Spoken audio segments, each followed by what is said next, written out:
Le printemps, tu sais, la nature se réveille, les chasseurs dégèlent un peu, on recommence à bouger, on recommence à aller jouer dehors un peu plus. Les premières chasses qui ouvrent, c'est l'oie blanche qui remonte de la migration, puis le dindon sauvage. On se dirige vers Victoriaville pour aller rencontrer un jeune guide, Anthony Garneau. On est à l'ouverture de la chasse au dindon sauvage, fait que ça devrait être vraiment prometteur. Par la suite, on retourne en direction de Cap-Tourmente pour aller chasser de l'oie blanche qui est de retour de sa migration hivernale en direction vers le Grand Nord. L'oie blanche, quelque chose que je suis assez familier, mais le dindon, il me reste beaucoup de choses à apprendre de cette bête-là.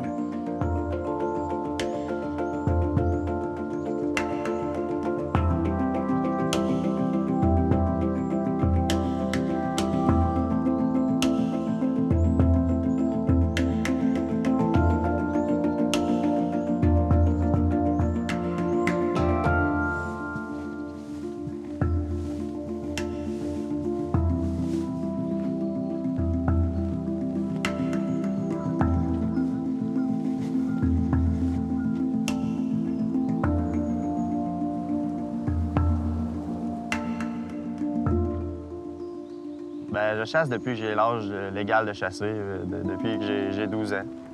J'ai toujours été intéressé par la faune. Fait que quand mon frère m'a emmené dans le bois la première fois, j'ai tout de suite eu la piqûre. Ça a commencé là, puis ça n'a jamais arrêté. Ce qui m'a surpris, premièrement, c'est son jeune âge. En tout cas, dans ma tête à moi, j'avais une idée préconçue que les chasseurs étaient pas mal tous du monde plus de mon âge ou même plus vieux. Puis c'était le fun de voir un jeune, début vingtaine, qui passe ses journées, ses soirées, ses nuits à préparer, à penser puis à réfléchir à propos de sa chasse. Ce que j'aime vraiment de la chasse, c'est d'étudier le comportement des espèces qu'on chasse, puis connaître leurs forces, leurs faiblesses, leurs habitudes, pour essayer de les déjouer puis d'avoir un succès année après année. Là. Fait que là, le plan, c'est qu'on retourne sa prospection? Yes, on essaie de trouver nos mâles qui vont dormir. Demain matin, là, on va se set up en conséquence là, pour être le plus proche de lui possible. Puis, on a-tu du gars à ramasser avant de décoller? Exactement. Cool. Un Tom. Un Tom avec deux femelles, pas mal de setup habituel. OK. Le centre du Québec, c'est très favorable là, pour la chasse au dindon sauvage. T'as pas mal de tout. T'as des belles terres agricoles en bas de la chaîne de montagne, les Appalaches, pour ceux qui sont capables d'avoir des chasses de qualité.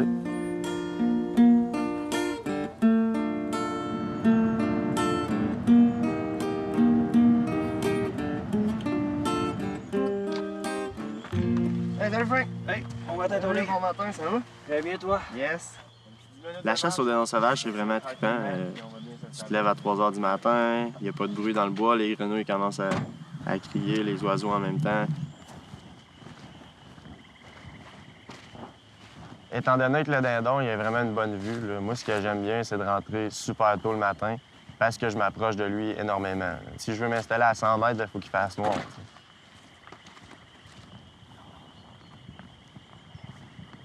L'important, rentrer le plus discrètement possible, faire attention où on mettait les pieds, d'éviter toutes les branches ou les feuilles secs qui auraient pu alerter le dindon.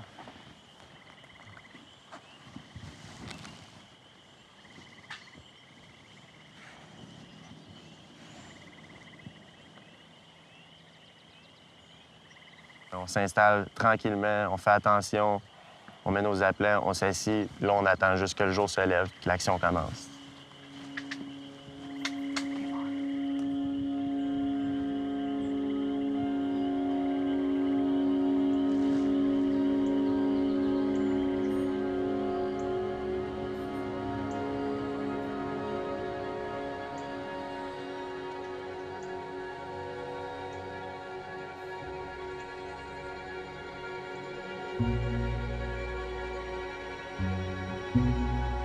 On commençait à voir les premiers dindons descendre dans le champ. Puis au début, moi, j'en voyais peut-être 2 ou 3, mais plus la lumière levait, plus on les entendait appeler, puis on se rendait compte qu'il y avait plusieurs mâles, plusieurs femelles en bordure de champ.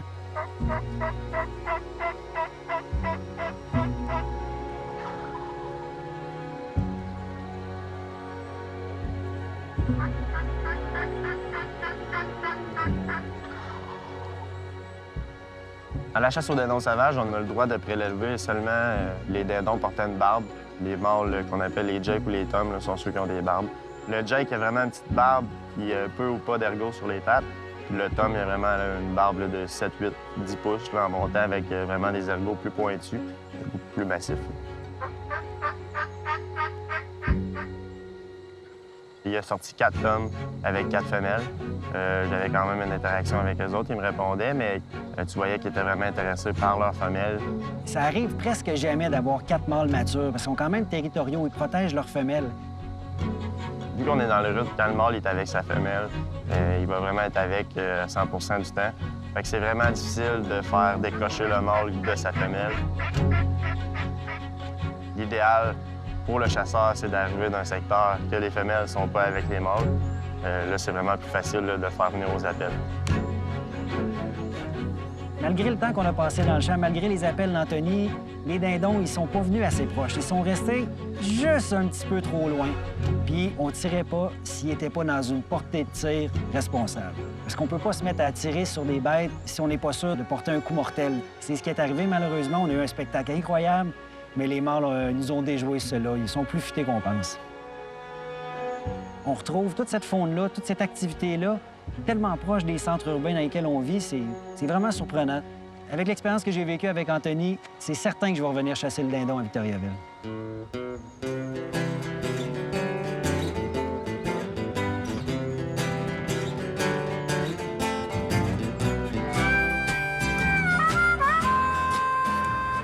Toute la région ici, Saint-Joachim, Cap-Tourmente, culturellement, c'est intrinsèquement lié à l'oie blanche. Toutes les familles de cultivateurs, avec le temps, avaient une relation directe, soit en chasse, soit en conservation, soit en préservation du milieu.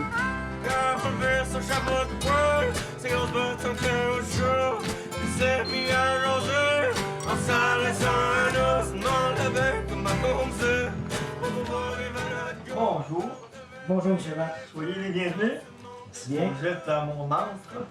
C'est ici que je passe mon temps. C'est mon vice. On a chacun ses défauts, mais ça, c'est le mien. De sculpter les canards, comme les gens faisaient anciennement en ville.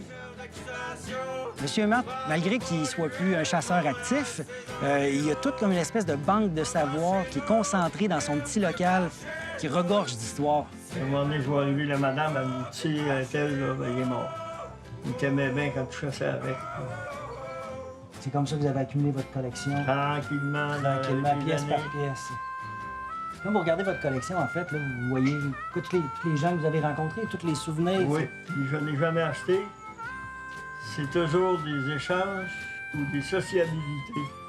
Chacune des familles le long de la bâture ici avait leur modèle particulier qui gardait secret d'oie blanche. Fait que lui, il était comme un peu privilégié par rapport à ça, d'acquérir le savoir de chacun des appelants typiques. Il en faisait la réparation aussi, puis la production. Tu vas chasser avec les autres, si tu veux les insulter, amène tes appelants à toi et chasser de l'autre. La chasse à l'oie était bien différente dans son temps. Oui, le cheptel était moins gros aussi, mais les outils qu'on utilisait étaient beaucoup plus rudimentaires, je dirais.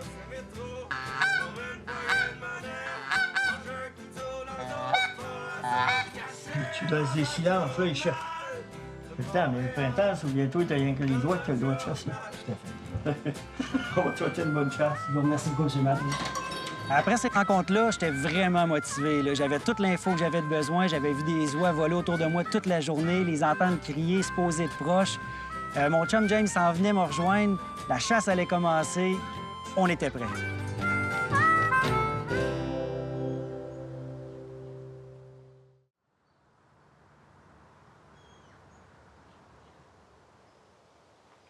T'étais pas mal plus beau, hein, quand t'étais plus jeune? Ouais, plus tard. C'est ça que t'as préparé pendant l'hiver, hein? Oui, exact. James, c'est mon partner de chasse. C'est mon partner de pêche. C'est un ami très proche depuis plusieurs années. Puis comme lui, il habite dans la région de Montréal, c'est un peu plus compliqué avec son horaire, mais il a réussi à se libérer pour une couple de jours, venir me rejoindre pour qu'on puisse chasser l'oie blanche ensemble. Avant de partir, j'ai apporté un petit cadeau. Ça, c'est juste un petit vintage que je trouvais super beau. Ah, c'est dommage cool. T'es sérieux, Claude? Ben oui. Une montre de poche, Remington, avec un faisan. Ouais. Thank you very much, man. Cheers, hein? Good, good. Ben, avec tout ça, c'est l'heure d'aller chasser. Ah oui. Yeah. Let's go.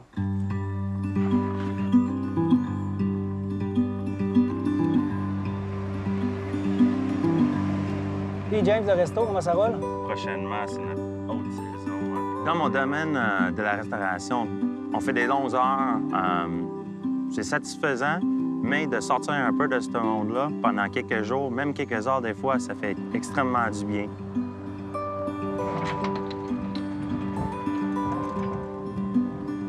On s'en va rejoindre Maxime Asselin.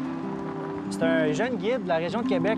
Il guide, lui, à partir de l'Ontario jusque dans le bas du fleuve.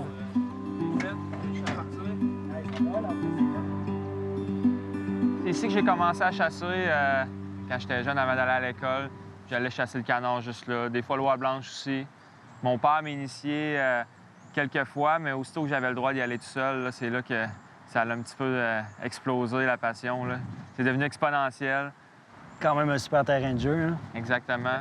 Une caisse de lait, 6 aplats dans ma caisse de lait. Je m'assistais sur ma petite caisse de lait, dos à dos avec une roche. Puis je passais toutes mes matinées puis mes soirées comme ça. Là. Ça a été un peu l'histoire de ma jeunesse, là, ouais. T'es meilleur de ce côté-ci à Canordais ou de l'autre bord? Quand ça souffle fort comme ça, on voit là, toutes les vagues sur le fleuve. Quand la marée va monter, ils n'auront pas le choix de sortir puis de venir s'alimenter dans les champs. On le voit déjà, ils commencent sur le terrain de pelouse ici à côté. Là, ouais. Good, fait qu'on a des bonnes perspectives cet après-midi. Ça reste de la chasse, mais ça regarde bien. Good. Le Cap Tourmente, c'est l'endroit où il y a les plus gros rassemblements d'oies dans la région de Québec, je dirais. Il y a au-dessus de 50 000 oies qui se rassemblent là à chaque année, peut-être même plus. La côte de Beaupré, ce qui est particulier, c'est que c'est le dernier endroit qui arrête dans leur migration printanière. Puis ils vont accumuler beaucoup d'énergie pour faire leur dernier périple migratoire dans le nord du Québec puis au nord du Canada. Ce qui est important de la chasse à l'oie blanche, c'est pas nécessairement juste d'abattre des oiseaux, c'est d'accumuler le plus de connaissances sur l'espèce pour être capable de vraiment s'adapter à ses mouvements, s'adapter à la météorologie, au terrain sur lequel on va chasser. En fait, les oiseaux, c'est toujours la même chose. Ils vont dormir sur un plan d'eau. Le matin, au lever du soleil, ces oiseaux-là vont décoller, ils vont aller manger dans un champ d'alimentation. Ensuite de ça, il faut qu'ils boivent pour être capables de digérer. Fait que là, ils vont retourner à l'eau, ils vont boire, faire une sieste. Ils retournent une deuxième fois au champ en soirée.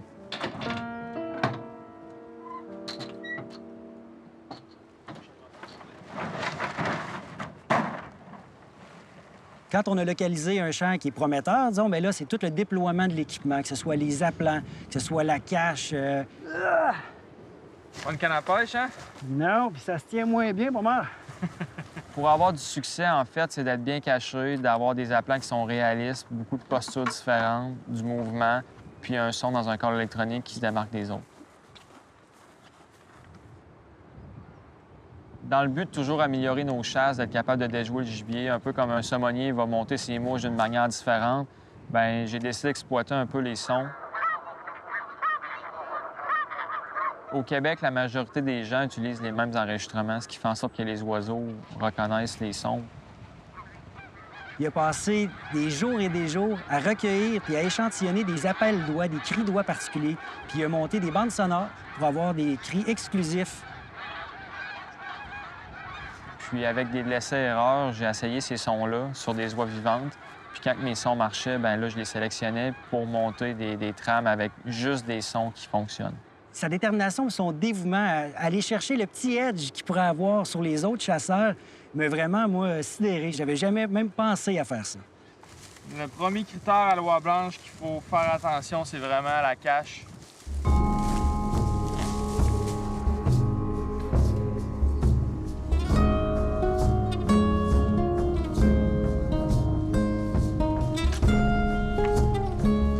Une des particularités que j'apprécie le plus de la chasse à l'oie ou de la chasse à sauvagine en général, c'est que c'est pas une chasse silencieuse puis statique, tu sais. Non, j'ai jamais mangé en tartare ou...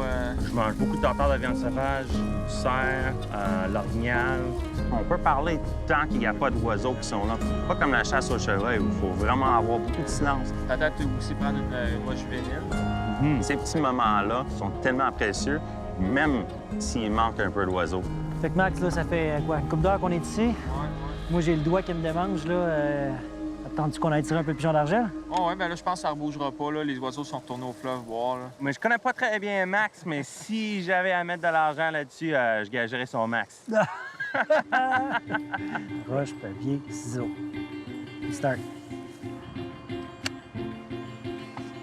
Je commence à faire Oh!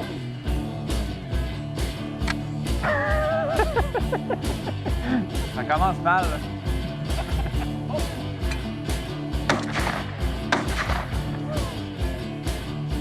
Pas de rouille, maintenant. Non, c'est correct. Ça met la marque qui est assez basse pour les autres. Il est dans le soleil. Non, ça marche pas. Oh! Il fait 0 à 6. James numéro 1 pour l'instant. All right, Frank. Quand t'es prêt, Max.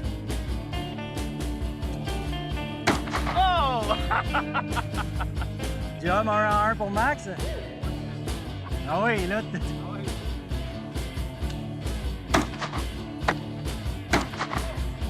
That's it. Game over.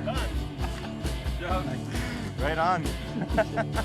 Je pense que ça fait plusieurs milliers de cartouches que je fais, fait que... Avec la pratique qu'on devient bon.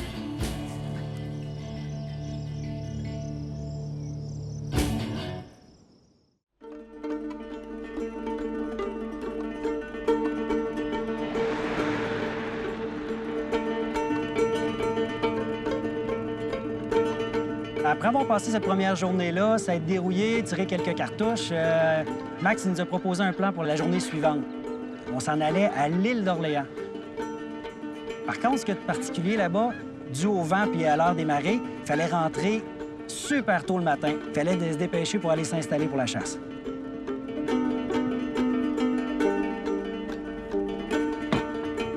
On est arrivé sur les lieux d'une ferme de pommes de terre de l'île d'Orléans.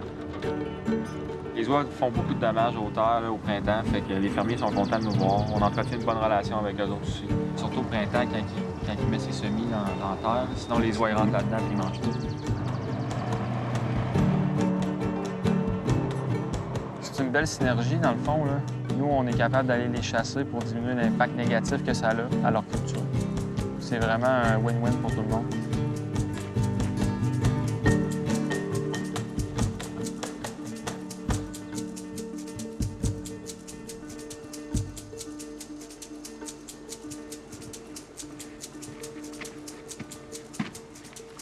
Vole-tu un peu? Ouais, les oiseaux commencent à voler, là. Les oiseaux migrateurs, on a seulement le droit de les chasser à l'automne. L'oie étant la seule qu'on a le droit au printemps, c'est parce qu'elle est en surpopulation. La population d'oie blanche en ce moment est environ à 700 à 800 000 individus. Mais dans le passé, l'oie blanche, la population, c'était 5 à 10 000 individus.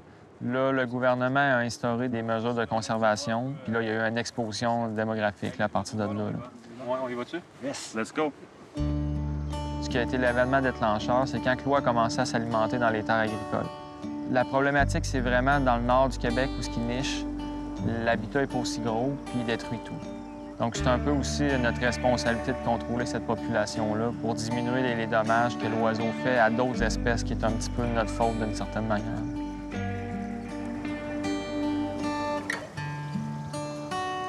Les techniques de chasse, c'est assez simple, en fait. C'est de disposer un grand nombre d'aplants dans un champ de manière le plus naturelle possible. L'oie blanche, c'est un oiseau social, donc ça se tient en gros groupe. Fait que c'est sûr que plus que tu mets d'aplants, meilleurs sont les résultats de chasse généralement. Puis c'est sûr qu'il y a des liens familiaux, là. D'apprendre un petit peu de lui à mettre des aplants puis comment les placer pour qu'ils soient dans les petites familles, pour que ça paraisse vraiment comme des vrais champs où les oies se regroupent. Donc, j'ai vraiment beaucoup apprécié ça. Quand les oiseaux survolent ton plan 2 puis 3 fois puis qu'ils voient que ça bouge, ça ajoute beaucoup de réalisme.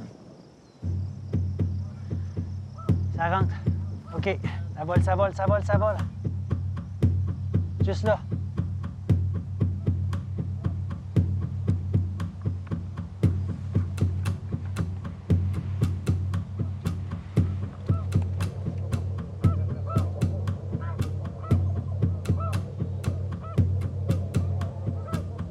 Je pense des bernaches, ça. C'est important de bien identifier ton gibier avant de tirer. Bien, une bernache, c'est plus gros, un petit peu. Le vol d'une bernache est un petit peu plus lent que le noix blanche, le battement des ailes aussi. C'est sûr qu'évidemment, il y a la couleur, le noix blanche, c'est tout blanc versus un outarde que c'est brun avec le cou noir. Il y a des oiseaux, le vent se lève. Ça sent bon. À midi, ça s'en vient super bien. Les quatre en avant, les voyez-vous? OK, go!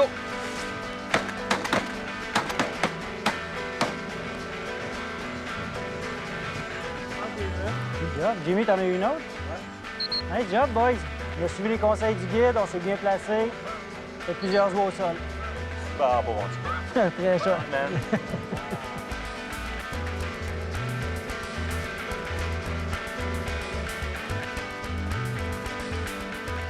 Jamais que j'irai à la chasse sans mon chien à cette heure. Personnellement, c'est mon partner de chasse de tous les jours. C'est quasiment mon associé, si je peux dire. Le cadran sonne, il a la face en avant de toi, prêt à aller chasser à n'importe quelle heure. Il est toujours joyeux d'être avec toi. Les apporter d'une journée de chasse, c'est la plus belle gâterie que tu peux leur faire. Tyson, touch.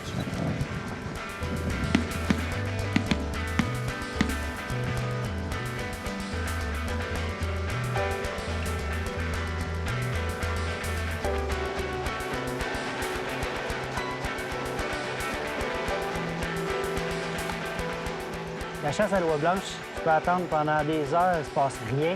Puis en l'espace d'une seconde, il y a quelque chose qui se passe. Le vent tourne ou la marée bouge, puis les oies se mettent à bouger, à rentrer. C'est quelque chose de particulier parce qu'on voit les oiseaux arriver d'assez loin. Puis c'est à ce moment-là qu'on sent la tension monter, qu'on sent son cœur battre un petit peu plus vite. Yeah, again. Il y a une autre ligne en Il arrière. vient de virer, Max. Ouais.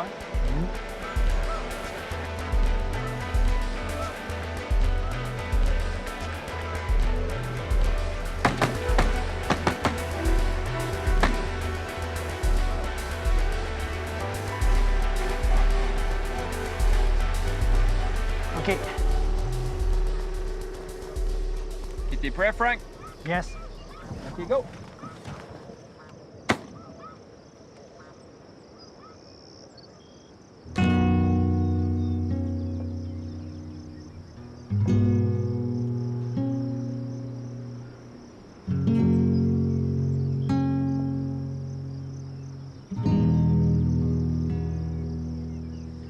C'est de plus en plus difficile pour les gens d'accepter la chasse. C'est un peu paradoxal parce que tout le monde mange de la viande ou presque, mais il n'y a personne qui sait de où cette viande-là provient. C'est comme un peu notre devoir de leur expliquer c'est quoi la chasse, parce que les gens qui chassent pas, des fois, ça peut être quelque chose d'un peu difficile à comprendre. C'est trash d'aller tuer un oiseau, c'est trash d'aller tuer un orignal. Mais en réalité, je trouve que c'est la manière la plus noble de te permettre de manger de la viande.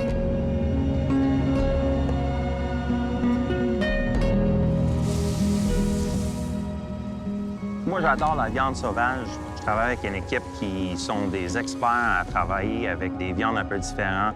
J'en prépare à la maison. Et j'avais jamais goûté à l'oie avant. Puis la façon qu'on l'a prêté, je trouvais ça tellement bon. C'est délicieux. Bois blanche, on peut faire confire le gésier, confire les cuisses, faire une brochette avec des cœurs. Tu gardes les magrets, tu peux faire de la saucisse, de la viande séchée. Même moi, je garde mes plumes pour faire mes mouches pour aller pêcher du saumon. Donc, on essaie vraiment de récolter le maximum qu'on peut, sinon ça ne donne rien d'aller chasser. Merci, Jimmy.